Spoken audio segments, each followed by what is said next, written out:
A former Celtic favourite could be heading back to Glasgow after his move abroad went badly wrong. We have also got a journalist giving a very honest assessment of where the transfer window actually stands. With the season starting on Monday, Jota spotted back at Celtic Park for the first time in over a year. A goalkeeper Celtic were linked with possibly going elsewhere, and Ali McCoist revealing what he really thinks about one of O'Neill's most important players. Let's get into it. But first, make sure you like this video and subscribe to the channel for more Celtic content. Greg Taylor has been linked with a return to Celtic after his move to PAOK in Greece went badly wrong, with the manager there now publicly making clear that the former left-back is not part of his plans.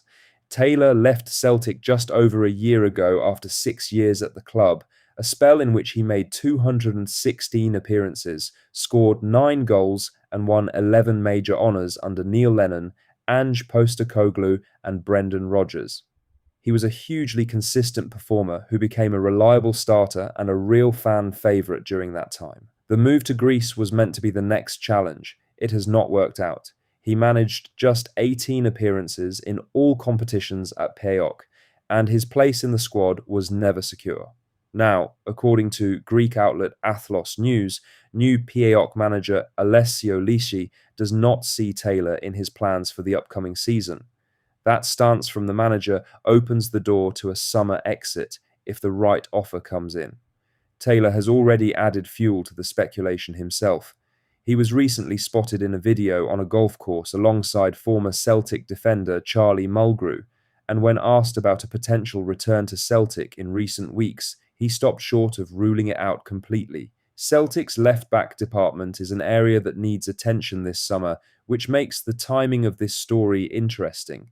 There are no concrete reports suggesting the club are actively pursuing a reunion, and it should be treated with caution for now, but Taylor knows the club, knows the city, and clearly has not closed the door. If the pieces fall into place, this one is worth watching.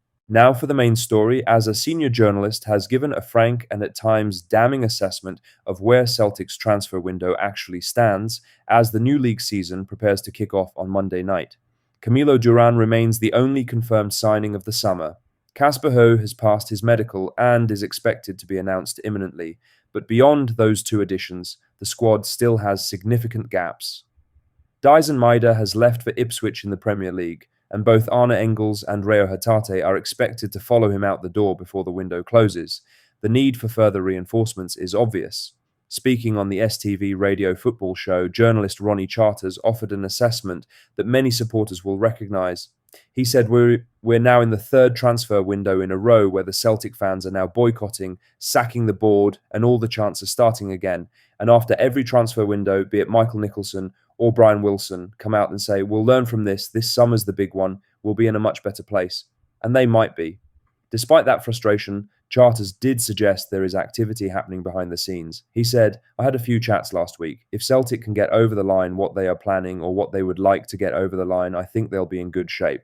However, when pushed on whether he actually believed those deals would happen, his response was blunt. He said, no, how can you? What evidence is there to suggest they're going to get it? He named Mika Bar and Haissem Hassan as two players Celtic are actively pursuing, with another 2 or 3 targets reportedly in the pipeline. Bar is understood to be keen on a move to Glasgow, but agreeing a fee with his club has been the sticking point. Hassan made a real impression at the World Cup, including a standout display against Argentina, and is expected to move on this summer, but no agreement is in place with Real Oviedo. Celtic kick off the new season on Monday against Dundee, with the champions' flag being unfurled at Celtic Park. Champions League playoff ties are 3 weeks away. The window needs to deliver. In other news, Jota has been pictured back at Celtic Park for the first time in over a year, offering supporters a welcome and long-awaited glimpse of the Portuguese winger as he continues his recovery from a serious ACL injury. Jota was spotted in the stands at Celtic Park on Saturday as O'Neill's side drew 2-2 with AC Milan in their final pre-season friendly. It was a small but meaningful moment for a player who has spent a very long time away from the game. He has also returned to Lennox Town to begin individual training on the pitch, which is a significant step forward. That said, the article is careful to keep expectations grounded. Individual work is a long way from joining full team sessions, and full team sessions are a long way from competitive football. Celtic News first reported that he would not be expected back until around Halloween, a timeline that Martin O'Neill has since confirmed publicly. The ACL injury came on top of a setback during the rehabilitation process that delayed his return further, which is why so many supporters had hoped to see him back sooner than now looks likely. Jota is one of the most popular players in O'Neill's squad. His energy, his directness, and his ability to produce something out of nothing on the left side are qualities that Celtic have clearly missed during his absence. When he does come back, it will have been well over 18 months since his last competitive appearance. That is a long road for any footballer. The support will need to be patient with him. Seeing him at Celtic Park and back in training gear is a real positive. The hard work is far from over, but for a player who has been through a difficult stretch, it is another step in the right direction. In other news, Celtic's search for a backup goalkeeper has hit a complication after fresh reports suggest that Manchester United's Radek Vitek could be heading to Middlesbrough rather than Glasgow. Martin O'Neill has been open about wanting another option behind Viljami Sinisalo before the window closes. The Finnish keeper has been Celtic's undisputed number one throughout pre-season, starting all but one of their friendlies and completing the full 90 minutes in Saturday's draw with AC Milan. The club are not looking to replace him, but they do want proper competition in the position. Vitek had been discussed as one possible option. The 22-year-old Czech goalkeeper spent last season on loan at Bristol City in the Championship, where he made 41 appearances and swept the club's end-of-season awards, winning Player of the Year, Young Player of the Year, and Players' Player of the Year. He has quality and is keen to move on from Manchester United in search of regular football. The problem for Celtic is the price.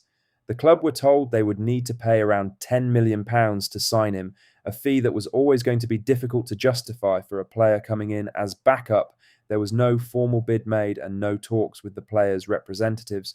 Now, according to Teesside Live, Middlesbrough have held initial conversations with Vitek, and he has made clear to them that he wants to leave Old Trafford this summer. Lastly, Ali McCoist has revealed what he really thinks of Alistair Johnston after bumping into the Celtic defender during one of his injury rehabilitation trips to London earlier this season.